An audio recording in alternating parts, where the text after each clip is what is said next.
Okay, man. So, Henna, so thank you so much for coming on today to spend some time with us. I was saying to everybody that I've been talking to this week, I'm trying to find ways to help the students stay connected to Jiu-Jitsu and realize that Jiu-Jitsu isn't just the physical actions or the rolling that happens, but it's a whole range of different things that build up like the Gracie lifestyle, right? It's like what we're eating, what we're talking about, what we're doing. And so there's these conversation points that people don't always think about, or they have the thought themselves, but they don't raise it with people who can answer the question. So I thought, I've got access to people that can answer the questions. So, why not take time to speak to somebody like yourself? So thank you so much for coming on, man. My pleasure, bro, and congratulations on all the great work out there in Australia. And they're lucky to have you. And if they ever don't want you, we'll take you here in Torrance. So thank you so much. You were very, you showed a lot of praise towards our school in the business mastery seminar. And I've had a lot of contact from different school owners from around the world already. So you're right. They are going to contact me and ask me questions. But also just from like my own students, they were just so, they were so proud was like the right way to put it, of like our school being shown in that light. So thank you so much for that. Easy, bro. You do the work and I'll let the world know. Well, that's one thing I wanted to kind of ask you about to start with, right? Is I've been in martial arts for over 25 years now, coming through karate and boxing and now jiu-jitsu. And I've had a lot of mentor figures come through, but also those mentorships or those relationships can sometimes deteriorate. And you're in this interesting situation where you're developing all these people's skills to teach and run their schools. But I've never ever seen you shy away from somebody's ideas or take on board their feedback or information. And I guess, like, how do you not make that same mistake that other mentors have made in those positions that they're in? Yeah. So I think it starts from a jiu-jitsu background. Keeps you really humble. Just when you think you know it all, you get choked by someone who knows one move more or moves one step at the better timing than you. So you can't be proficient and maintain a jiu-jitsu relationship with the art for more than a few years without achieving that humility, right? So for me, man, I always feel like I'm not the best at everything. I'm the best at a few things. And everyone out there is also the best at a few things. Yeah. And my mindset is, let me learn the mastery skills of all the, people in my life that I respect and have achieved success in any category. Let me learn their mastery skill. If you're a slackliner, teach me how to slackline. If you're a tennis player, I don't tennis play, but teach me how to tennis play. I want to learn from the masters. So I feel that even the homeless guy on the side of the street could give me a lecture on what not to do, and I would listen. Or the old person sitting at a bench and who's still married 75 years later, I want to know how it worked. Or the guy who got divorced, I want to know how he ruined it. So I'm just the kind of person who I'm always looking at, I perceive myself as a good question asker of people in levels, in positions of knowledge and skill or expertise. And that's it. Ever since I was a little kid, I was just always asking the questions. And now that I've reached a position of success and influence over a lot of schools, I'm still looking for the things that we're doing wrong that we can improve across the board. And a lot of times, and I'm so blessed right now with 170 plus schools that all have great ideas. Many of them have come out of your school, and many others who are just always pushing the boundaries and finding ways to really grow the basic framework that we've established for everyone, but they're really just making it better. And then I take it back and then I say, cool, Robbie, I love that idea. Let's put it out to all the CTCs. Yeah. And, so I'm just constantly recycling good ideas. There's no monopoly on good ideas. And the only person who's excluded from them is the person who's not willing to, ask and not willing to listen when the good idea presents itself.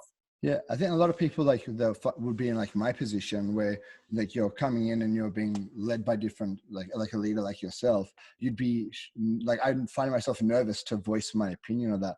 But I felt like since day one, I've been very able to say, hey, I've got this idea, or I want to produce this flyer or this online material, this video resource myself. And you've been like, yeah, like let us see it and then go ahead for it from there.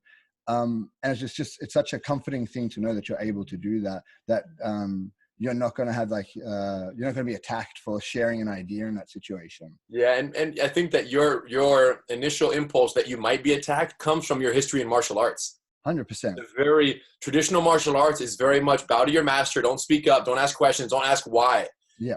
I'm not a traditional martial artist. I'm a American born Brazilian Jiu-Jitsu. BJJ in its origin is a violation of Japanese Jiu-Jitsu. Yeah. So if everything we love about jiu-jitsu was only existed because my grandfather chose to go against the grain, how can I, in a position of influence, have any type of, you know, logical reason to say no to something like that? You bring a good idea from Australia and me go, no, it can't be that way just because I didn't think of it. No.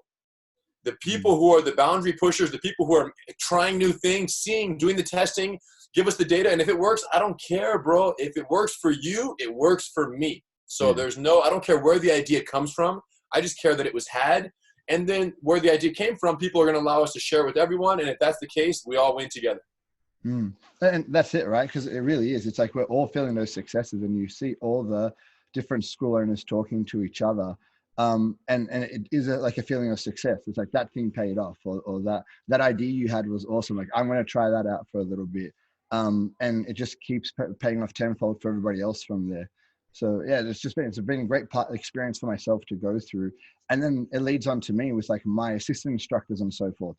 Like, they'll come in and I'll go through, or a student. I remember one day we were doing the cleaning, the mat cleaning, and we used to go from north to south. And he came up one day after like 6 months of us doing the routine and him kind of being part of it in Master Cycle. And he goes, in food hygiene, you always go the shortest path so it's the least spread across the mat. He's like, why don't we go east to west?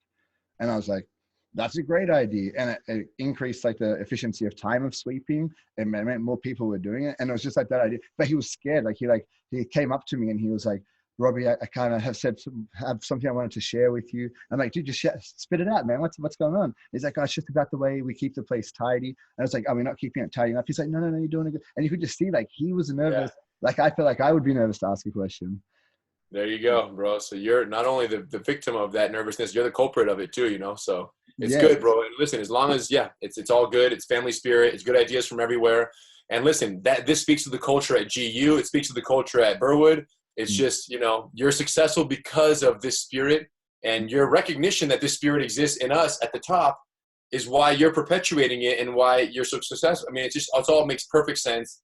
And, you know, there's no doubt there's a correlation between your success and your comfort with trying new things and exploring, and versus just being boxed into one thing and not ever trying anything. So congratulations. When you put yourself in that leadership position, it comes with a lot of weight in regard to the things that you say and that you do. And I know you see that, like, especially on social media, where you'll say something and people are very quick to voice their opinion on it. But when you're in like the school position, it holds even more weight because there's people looking up to you as the example of the teacher, like their philosopher, their kind of guide through their martial arts journey. And like, how do you find it, like managing your words in front of people to make sure that what you're saying is not going to be taken in a misconstrued way, or that you don't just say something haphazardly, like when you're in the moment, that can impact a student negatively? Yeah, I think that first and foremost is to not exist in two forms, right? The most concerning instructors are the ones who have two versions. They have the version that's the one that goes to work and teaches, and then when they're somewhere else, whether it's social media or whether it's out in their personal lives, they're a different version of themselves. There's only one version of me. It's high energy, it's enthusiastic, it's respectful, it's a gratitude, and it's jiu-jitsu. And when I'm there and anything I say, I don't have to watch what I say, because everything I say is my truth and is my reality. So if how you carry yourself and how you communicate are in alignment, if your character and your communication are in alignment, you never have to worry. It's like, you know, you don't have to remember the truth. And if you don't have to, if you're not going to lie, you don't have to remember what you said, you know, if you're telling the truth. So it's one of those things where, you know, I have no concerns about, I speak openly and I speak enthusiastically to my students. And, you know, sometimes I might say something that, you know, is either a strong opinion about something. But I feel like since they know where I'm coming from, a lot of times the framing of my perspectives on things, I think, are well understood by the people I spend the most time with. So I have very little concern about the students closest to me.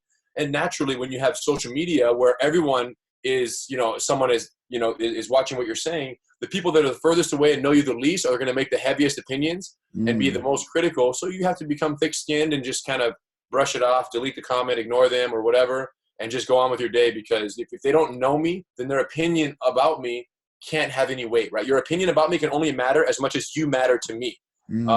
and that's it. And that's why we always take the criticism from our closest, our wife, our husband, our son, our children, our best friend. That criticism stings the hardest. If that's true, then the criticism from some no-name who I've never met, who has a fake Instagram profile, who's saying, hey, Rener, who are you to do this and talk about jiu-jitsu business, and or you're crazy and you're a disgrace to the Gracie family, I'm going to go, all right, well, shoot, man. Like, if that guy can have an opinion and it affects me, it speaks to, how low my confidence is in myself ultimately, right? I'm so impressionable by someone who means so little to me. And that's the thing about jiu-jitsu. It builds your confidence so high that you become more resilient to the small little stones that are thrown from any direction. You just go, I don't even feel it. It's all good. And, and then when something that matters from someone that matters, then you step up and you have a adult conversation, and you start by listening to their concerns, and then you address or you modify or you consider them and plan your actions for the future. But it has to come from someone that whose opinion you respect. And and if it comes from them in the right language, you can respond with equally respectful language and accomplish something major if you're willing to listen. So I'm not saying that all criticism is unjustified or bad. I'm just saying we got to be very careful about the ones we let to affect us, because with this day and age of social media, if you let every stone that's thrown, hit you, and then you give all your attention to it, oh my God. And I have some friends that do, and I go, bro, why? It's just a waste of energy and time. We don't have time for that. Would you say an example of that was Hickson with the combatives belt? Like an example of where somebody said something, you took it on board and made it an easily. And there have been others, but absolutely. Hickson, Pedro Sauer have all had great ideas.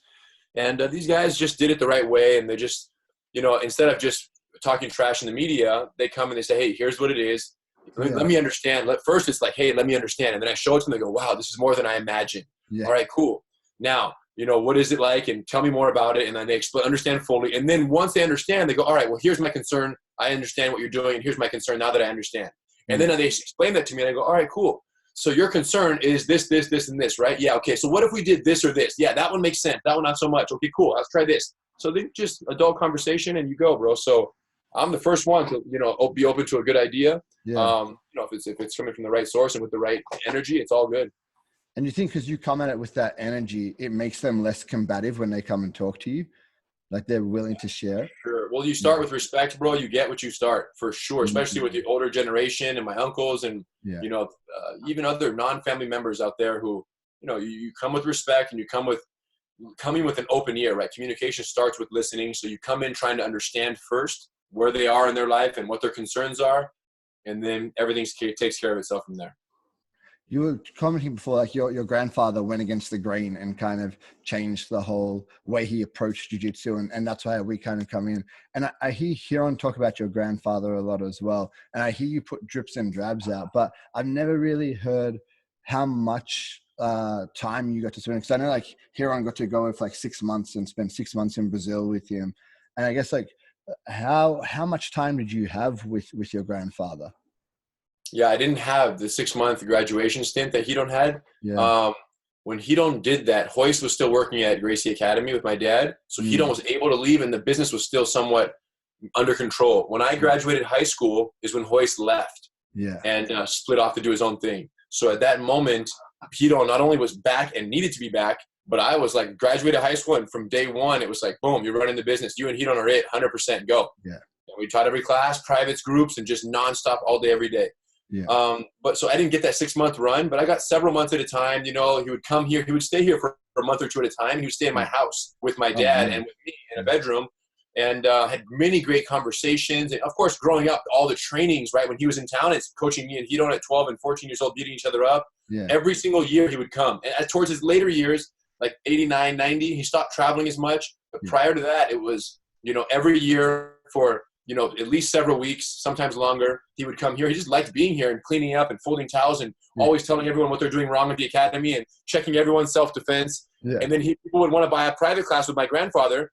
Didn't speak English, nor did he feel like sparring with everyone who wanted to do a private. So then we would be the translators and bodies. So having the chance to see my grandfather teach so many private classes to my students and our Gracie Academy students, and then being the middleman who was not only translating his language, translating his jiu-jitsu for the student, and being there and all the things that he cared about. So just a special character, bro. Just someone who just constant and never-ending improvement. efficiency at the highest level on everything, from how he peels an apple to how he teaches a class to how he folds a towel. Everything was a competition. Everything was getting better and finding and shaving off seconds. And he was just so proud of that. And he loved, I would shave his head. You know, I was his official hair cutter when he was in America because I had no trimmers. So there were times where he's like, Henry, cut my hair. And it's like long white hair. He didn't like it. He wanted buzz cut. Yeah. So I would go shave it for him. And he was always very happy, like how it looked. And then before you go to bed at night, he'd say, okay, Henry, tomorrow morning, we're going to have smoothie. What do you want when you wake up? What kind of smoothie and how much? I'd be like, okay, 2 glasses of this right here. I want honeydew melon, banana, dates, coconut, whatever, and just blend it all together. And he would go in there and we'd wake up at 7:30 and boom, there's your smoothies ready. Everything, the whole kitchen is clean and he's just sitting down like this ready to watch you drink your smoothie. And then while you're drinking, he's listening, talking. And then after he's done, he'll play solitaire for 2 hours before we go to the academy. And then we go to the academy and he's there folding towels, watching classes, coming in, giving his tips. And so funny, walking by all the students and grabbing and fixing their hands and no English, but 100% perfect adjustments and grabbing and, hey, do this, do that. Coaching along the way. And all his only English words were, thank you. He goes, thank you. And then he would say, very strong, very strong. So if you were doing the move wrong, you heard very strong, very strong. And that was it. So yeah, so going funny, to Brazil. Take that as a compliment. Yeah, no, it's not a compliment. He's telling your technique whack. He says very strong. He would tap. It's almost like, all right, you're hopeless. Get out of here. You know, you're too strong. You don't need jiu-jitsu. And he's just a funny guy. So, but yeah, I had great times, bro. Like everybody says, he's just a special guy and, you know, one of a kind. And, you know, I just try to, you know, talk less and just exist more in gratitude for the fact that I had so much time. And I just know so well what his greatest pride was. It was always to coach the little guy against the big guy, always to empower the weak against the strong. So you see today, BJJ, it's so competition driven in so many places that so many schools do not offer a jiu-jitsu that my grandfather, forget the sport versus street self-defense technique perspective, just in terms of the service that's being offered, most people are not capable of surviving the first 6 months. Yeah. So if you have a BJJ school under Helio Gracie from some branch or lineage or another, and your schools, no one can survive there if they're not incredibly athletic, tenacious, survival of the fittest, right? Yeah. Trial by fire, learning of jiu-jitsu. If you can't survive that, then sorry, you can't hang with us and, you know, find another school or good luck and off you go.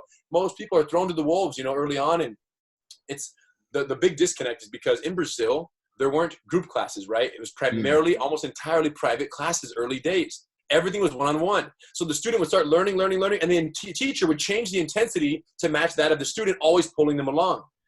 But then you come to America and for money and for business, and you got to find a way, how are we going to have more people on the mat at the same time? We don't have enough private instructors like they had in Brazil. They had a whole slew of them. Here we don't have as many, so let's put them all in a room like they do in judo or any other martial art and just teach them all at the same time. And at the end of class, the same way a private instructor would roll with their private student, right? If I'm your private teacher and you have 4 classes, I can roll with you because I know your 4 moves. Yeah. So I can lead you on those 4 moves. I'm not sparring because you would never come back if I annihilated you on day 4 of my skill level. Yeah. So I can roll with you in a private as you've done in your students. You're always doing this, like kind of keeping them right in front, like just pulling them along because you know the moves they know. So you're feeding them techniques. Yeah. The problem is when you have a group class of 40 people and you have people pair up, no one is skilled enough to feed the techniques perfectly to the beginner that they're sparring with. They're all beginners. So then it's like, all right, nobody feed anybody, but everybody survive and go. Just don't tap out and do your best.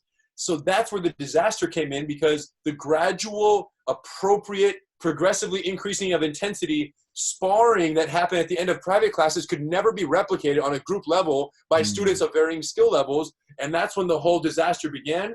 And then because we did that early on in the late 80s, early 90s, that became the way in America. So then because it became the way in America at Gracie Academy in Torrance, the original Gracie Academy, everybody who ever came through there, everyone who ever saw how it was done and later opened a school just did that. The problem is, what's crazy is the very problem that is plaguing jiu-jitsu today, we were the beginners. We were the origin of that. And now all I'm trying to do is patch up the pieces and bring back some of the integrity to the Gracie Jiu-Jitsu in the sense that it's taught to people who can actually learn it. Gracie combatives, having structured curriculum, having a no sparring for beginners. These are all things that are trying to go back to allowing people who train, who were candidates for my grandfather's privates, are the same candidates for Gracie combatives group classes or bulletproof or women empowered. Those are the kinds of students we're attracting, and you're doing that as well. And you just see it, bro. It's the 95%, not the 5% elite athletes that some people want to just focus on them, but then you end up with 40 students, and that's fun until you realize, man, what kind of service are you offering the community if you're only teaching 40 people in the whole city of Burwood? You have 45 students or 50 or 60, right? Versus 600 plus. And you're just offering a service that, you know, people's lives are changed forever because of the things you're offering. So, and then they progressively increase until one day it gets more intense. And then you create monsters over there that, you know, are just forged under fire. We talk about that in class. Like we find that there's particular people in our school who are absolute assets. Like they're great guys to roll with. They're very technical, but they would never have survived the system that I came up in.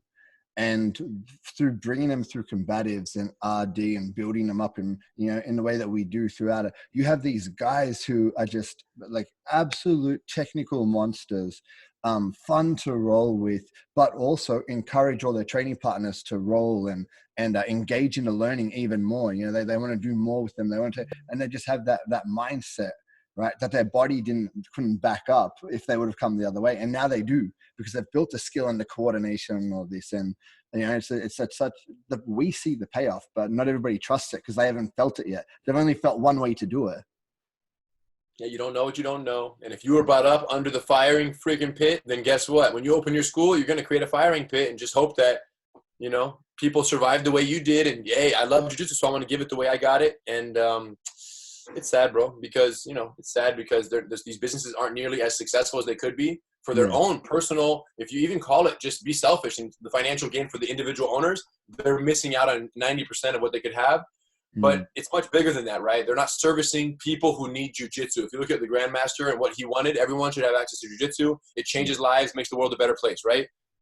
These schools that are only keeping, you know, 1 out of 10 students that walk through their doors, they're not operating in alignment with that vision because they're just, you know, they're excluding people who aren't qualified or talented enough. So it's sad, but it's the reality. And we're making our dent, though. I'll tell you what, you know, we had that broadcast the other day for new school owners and talking about the whole system. So people, I never done something so thorough, right? Where I explain from A to Z what we do, because there's a lot of haters and there's a lot of confusion, but now it's completely clear what the success system is and what it takes to get on board.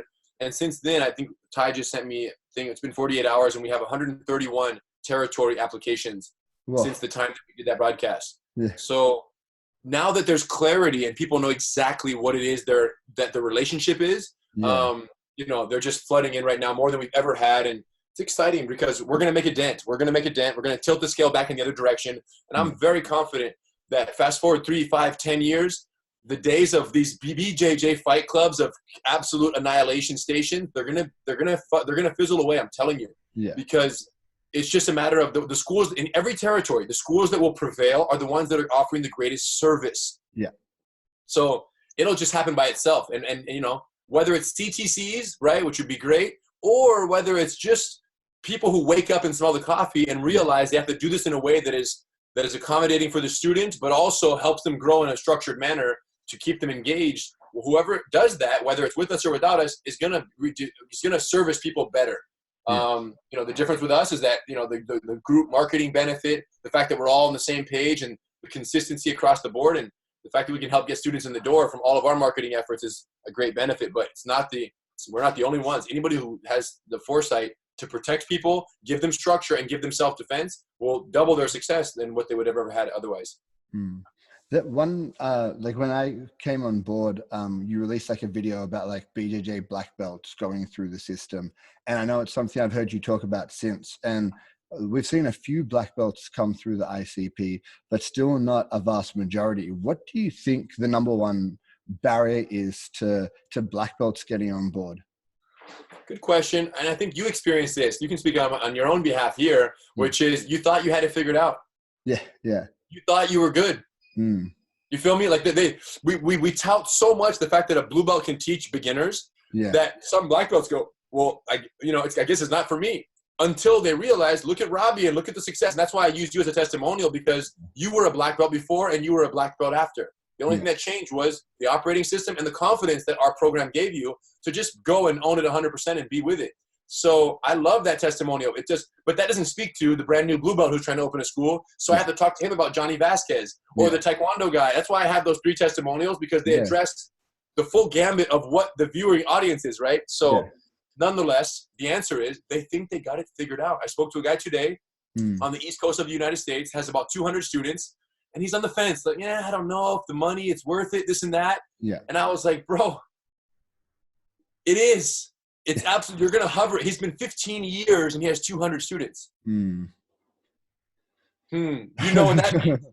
He's barely scratched the surface of what's possible. Yeah. Right. And he's absolutely going in the same cycle that you were in forever, which is, man, what the heck do I do? How do I grow past whatever the next milestone, double my enrollment? The answer is you dial in the systems, you get a scalable process that you can certify other instructors so they can help you expand the schedule. And then you keep the consistency that the students show up more regularly and they tell all their friends about it. But those systems have to support that growth.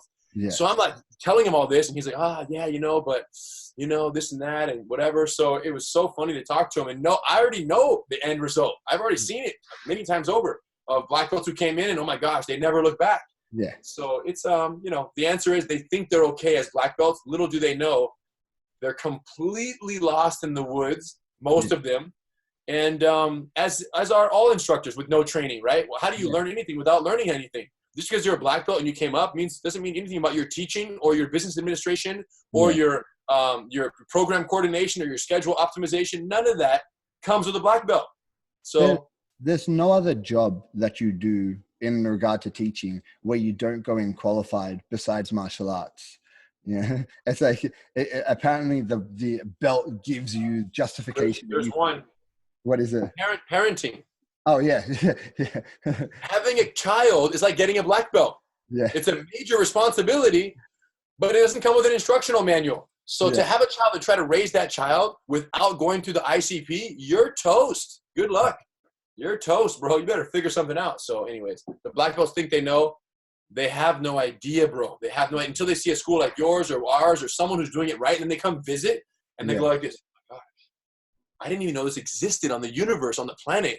And seeing it in person is, all these people here are to learn jiu-jitsu right now. They all came together just tonight. And is it like this every night? Yes, this is it, normal. All these kids came for one class. Oh my gosh. So you're getting that over there. We're getting it over here. And CTCs, lower level, are getting it wherever they are. People are coming into blue belt CTCs. Black belts are showing up and going, oh my gosh, how is there 240 students in a blue belt school? Yeah, I have 125 and I've been doing this for 10 years. So that's all. One of the things that kind of comes up a lot is, you have the online curriculum. And I think a lot of times the communication I get is people think it's just combatives. And that's the entire curriculum. They think like the whole Gracie University curriculum is 36 techniques. And that's all you're going to learn from white belt to black belt. And, like there's this, like you said the other day in a podcast you were on, what was it called?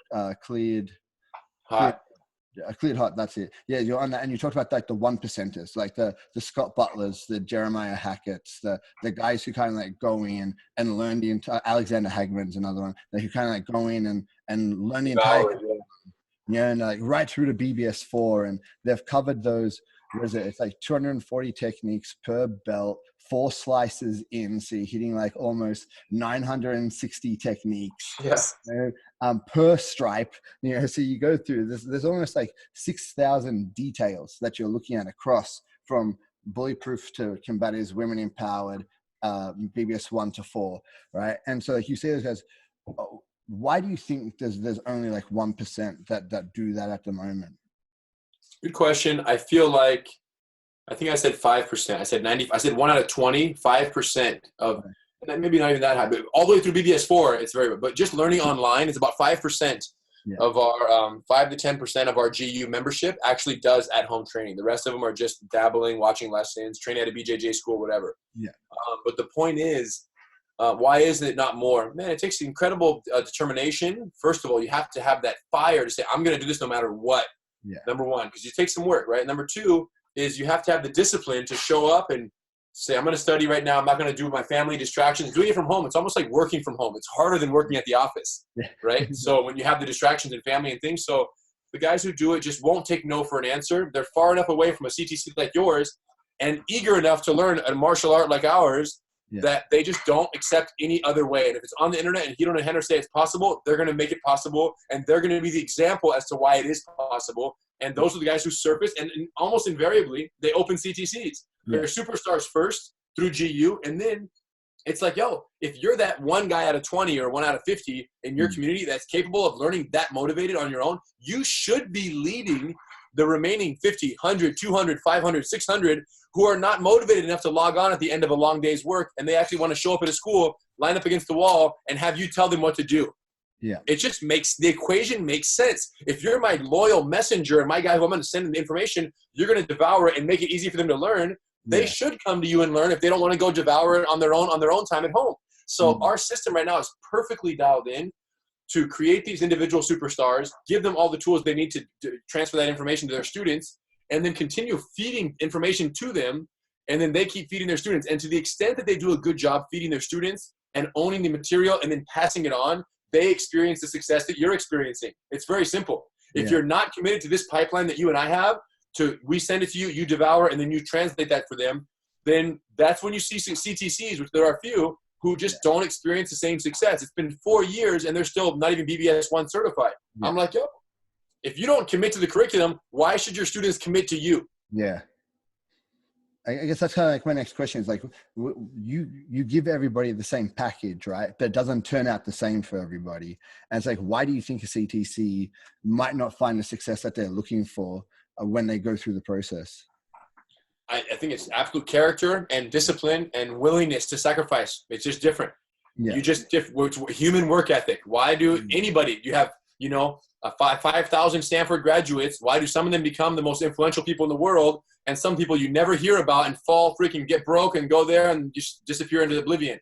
Who knows? They all got the same training at Stanford. Some do more with the same exact tools, and some do less. So we put out the system. We say, here's what you need to do. The people who optimize it and do all of it and then some, right? They add their own ideas and they don't take no for an answer. They're going to experience success. I've never seen someone do everything perfectly that we tell them to do and not be successful. Yeah. All I've seen is people who fall short on the systems and they come saying, hey, what's up? How come it's not working out over here? And we're like, yo, it's been 6 years. You're BBS 0? What are you doing? So not that that's the only thing, BBS 1, 2, 3, 4, it's a huge thing. It's just a sign of dedication to what we're doing. Yeah. Right. And if you're falling short there, then I go, if it's now, if you have a full-time job and jiu-jitsu is your part-time teaching hobby, I give you a little slack. I cut you a little slack. I go, all right, well, he's paying his bills other ways. This is just for fun. But if you're full-time jiu-jitsu and you're not BBS 1 through 4, like charging through that in the first, every year, at least 1 BBS per year, at least, I start to look at it and go, I don't know. What are they spending the remaining 10 hours of the day on, what I'm saying, when they're not teaching classes? So that's my biggest advice to any new school is follow the systems, learn the curriculum, be the most dedicated student in the building, and you have nothing to worry about. But when those things change and you don't follow the system, or you're changing the way the classes are taught, or you're changing the way Gracie Combatives is structured for the beginners because you think you have a better idea, bro, not better than 1,500 students we have, so no. That's the thing that comes up a lot, right? Is like people don't even learn, like they don't master the basics. So like how the cards work, how the class is structured, those kind of, like they're basics. They're like your fundamentals of technique. Like that's your fundamentals of your school. No exception on those, yeah. You're not going to learn that, then, and if you're going to start changing it before you've mastered it, like you can't break the rules if you haven't learned what the rules are to start with. There you go. Yeah. I've seen you like across the years teaching combatives, bully-proof, women empowered, master cycle. Like most schools or in the martial arts world, you kind of see like the idea of the school owner builds up their school to a point where they can pass off classes so that they don't have to teach anymore. And you've got like quick flip apparel and you've got all these other things that you could kind of do, but I still see you on the mat and you put 100% energy and 100% effort into every class, connecting with people and so forth. I want to know, does your passion for teaching still, like, is it still at that heightened level? And do you ever think you'll see that fade, or is it just teaching something you're so committed to? Yeah. So I have reached a point where I used to teach in the very beginning. As I came up and we were running the school and Hoist left, it was kind of craziness. I had to teach because I had to. Otherwise, we would go bankrupt. Like I had to teach classes because it was me and Hidon. Yeah. And that was for many years. And then we started cracking the code on the systems, certifying instructors in all over the world, internally and externally. And we've now finally reached a point with, you know, the growth of the business and the number of instructors we have internally who are highly qualified that I don't have to teach anymore. And I only teach now because I want to. And I feel like the same way people go to jiu-jitsu at the end of every day because it's their passion and they love it. It's their vacation from the everyday stresses and all the challenges. I have so many business and entrepreneurial obligations and things pulling on me from every direction that jiu-jitsu has now served as a release from those things to me as much as it does for my students. So you see what I'm saying? Like my full-time job, I work 10 hours a day on Quick Flip, on GU, on all CTC administration things. And then I get to go teach at night. It's my vacation. So I'm there for me as much as for the students at this stage of my life. So I'm not going to stop anytime soon because it's something that's in my DNA. I enjoy the problem solving. I enjoy the sweat. I enjoy the training partners. I enjoy every aspect. I enjoy seeing the new students grow. So now it's just really cool. It's almost like a kid who's in high school and then has to be in high school and they're freaking terrible in high school. I was not terrible. I was straight A's. But a kid who goes to high school because he has to, then you graduate and then you spend a few years in life. Then you go back to college because you want to learn something new. When you go because you want to go, it's a different taste, you know, and that's where it is for me right now. I teach because I absolutely want to teach and I enjoy it. And it's I'm enjoying the new phase of my life where that's the reality. And there's so many other things keeping me so busy that I'm having fun playing the game there as well. Quick Flip and GU and so many things I want to do with GU still in terms of expansion, especially globally with so many new CTC ideas and different regions of the world that we can grow into. So that's where I kind of have my sights set now is international expansion for the CTCs. Domestically, we're pretty strong.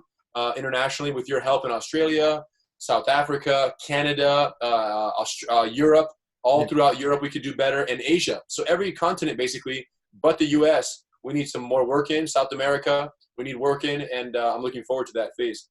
Yeah, man, it's really exciting to hear like that there's no kind of just like settle. Like, okay, it's like, you know, we can do better in these other areas and we can do better with jiu-jitsu offering and getting the rest of the world to catch up to what we're doing here in Torrance. So that's really cool to hear that that's the next kind of step for you. I was thinking about like the way you grasp philosophy and you pass it on to other people. But when you start actually training with somebody else and you kind of feel their movements and you start rolling with them, how can you tell like during that training session when you understand that person actually understands jiu-jitsu? Right? Because like you can roll with somebody like at any rank and they might not actually understand the philosophy that guides your jiu-jitsu and like how can you feel that in somebody? How the philosophy that guides my jiu-jitsu or theirs? No, your jiu-jitsu, because like you've talked about rolling with different people and like somebody asked you, I remember once at a ICP, who's the most impressive person you've ever rolled with? And you're like, you guys are expecting me to say like some UFC fighter or something, but it might be like you talked about an experience, I think it was in Germany where you rolled with a blue belt. Who was in the Air Force or something like that. And like you felt him and you're like, this guy understands it better than some of the black belts you've rolled with. Like you could just feel that there was an understanding of what he was doing. And I guess like, what was it about that experience that lets you know that somebody actually understands how you think jiu-jitsu should be implemented? Sure. Yeah. So I can quickly tell right away when I roll with someone, I'm curious to find out what's important to them. What's their priority? What's their objective in the role? And when I meet someone, even of lower rank, who rolls with me and has what I believe to be the right objectives for what they're trying for the pairing for going against me, I go, wow, this is very impressive. And the simple kind of high level example is someone. If I'm rolling with someone, it's pretty given that I'm going to beat them, and they make any attempt to try to beat me, I go, they're here, and they're going to get choked 10 times easier because they're trying to submit me. Yeah. Very simple. And if someone who's beneath me in a skill level and experience level is trying to catch me, they're going to get caught faster and they won't even know why. Yeah. And then I go, oh, they're lost. They're lost in the jungle. But when I roll with someone rank black belt or lower and I go, wow, their priority is to defend and neutralize me. The same way when I roll with Hidon, my priority is to defend and prevent his progress. I don't want to catch him. I want to prevent. And then if he slips, I'll take advantage, but I'm not trying to just impose my will. Yeah. So that high level of survival mindset, that's all I'm looking for. And some people are blue belts have it. Some people at black belts have no clue. Disaster, completely upside down jiu-jitsu philosophy. And I've trained with them as well. And I go, oh man, they're missing it. And, you know, that's what I look to assess. And we have a lot of CTC leaders and, you know, head instructors and these guys who have come up primarily through GU. They're, you know, they've trained because they have students and they have schools. But if you really think about it, they're Gracie University products because all of their new information primarily is coming from GU. Yeah. And they're remarkable, some of these guys who we train with that are blue, purple, brown now. Yeah. It's just unbelievable how good they are and how their philosophy is so dialed in that I have a tougher time with them than some black belts who have never learned about the philosophy that we take, you know? So the survival mindset. So Yeah, that's all I'm talking about when it comes to that. Yeah, my first kind of like experience was that with Scott Butler from Shepparton, where, you know, like he's purely GU, right? Like everything was online learning and so forth. And when he came over, he was purple belt. I met him at one of the Pedro Sauer seminars that we hosted. And we had a bit of a play then, and it was like rock solid, the rock solid technique, super slick defense, and the mindset that we always hear, like talked about, like the defensive mindset was like ingrained in him. And I've only seen it progress more over the 6 years that I've got to really know Scott. And I'm just always so intrigued about like how well he's understood it just from, you know, like we hear, like just from learning online material. But I've experienced it myself. Like my jiu-jitsu is better in the time that I've been with you than the 10 years it was before I was with you guys. And I felt it, yeah. I felt that increase already. I remember the first time you rolled, and now it's just a whole different animal, bro. Your mindset is, you're 100% spot on with it. And, yeah, Scott's a special beast also, man. That guy is just on a different level. His discipline, and he's the 1%, right? He's the special guy, so. Yeah, he's like, I'd say with Scott, I trust him with my kids, man. I like that guy so much. Yeah, he's a really good guy, man. You guys are like, we're lucky he paved the way in Australia, because he was really the first one that got it all going, you know, and opened up the first CTC and so forth. So that's a lot of kudos. Crazy, yeah. Yeah, dude, your brother. You know, we saw this episode of TV that came out a while ago that you kind of released the pilot for the TV show, and we kind of see Huron picking on you a little bit when you were a kid, throwing you around and stuff like that. And I've always wondered, like, because you've got quite a fire to you in regard to like your passion and your competitiveness and so forth. And do you feel like that's from like your experience with Huron, or do you feel like that picked up afterwards, like during your teen years or that, or is it just something that's always been? From birth, yeah, from birth. Yeah. All I ever wanted was to be as good as him. Yeah.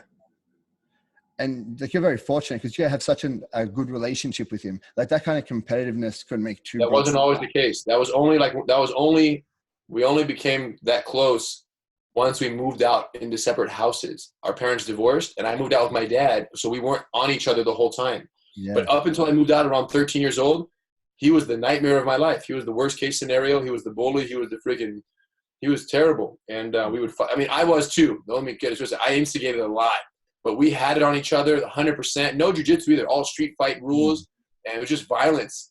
He was just very aggressive. He was always stronger. And I would just kind of get him over the edge with like psychological. I would kind of just pester him, and then he'd hammer me back.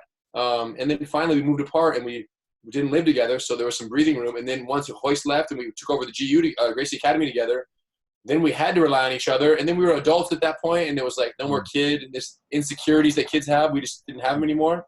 And but no doubt, from the very beginning, all I ever wanted was to kind of catch up to my older brother. Yeah. So I couldn't do it physically because he was always the hammer. And so I tried to do it intellectually. I tried to do it communicatively.